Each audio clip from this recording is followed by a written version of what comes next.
sharing lifetime. Yan.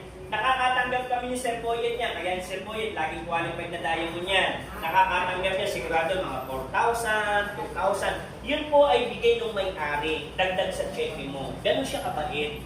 Di ba? Ito ang pinakamalupit. Ate, pamana system.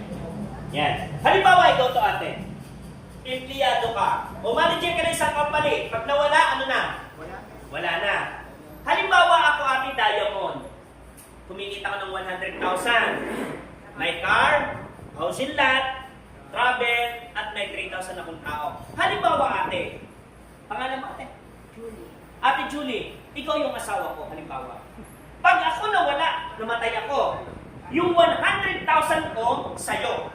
Yung car and house ko, sa'yo. Yung travel ko, sa'yo. Lahat ng network ko, sa'yo. Masaya ka malungkot. Masaya.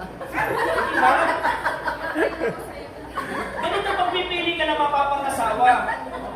Si Ate Julie, wala man ng respeto. Ang hirap ko, nakaburla ko siya tawag-tawag. No? Malungkot ka naman hanggang picture kiss. Sabi ng iba kasi ganito. Ang chikihan daw sa TXN ay monthly. No! Diba? Boyet, monthly nga ba ang chikihan sa TXN? Hindi. Pwedeng weekly.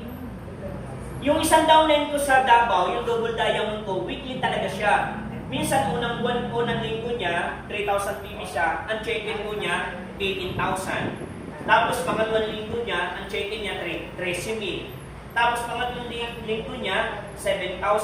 Pang-apat na linggo niya, yung katapusan, check-in pa siya ng 12,000. Pumapalo siya ng 40 hanggang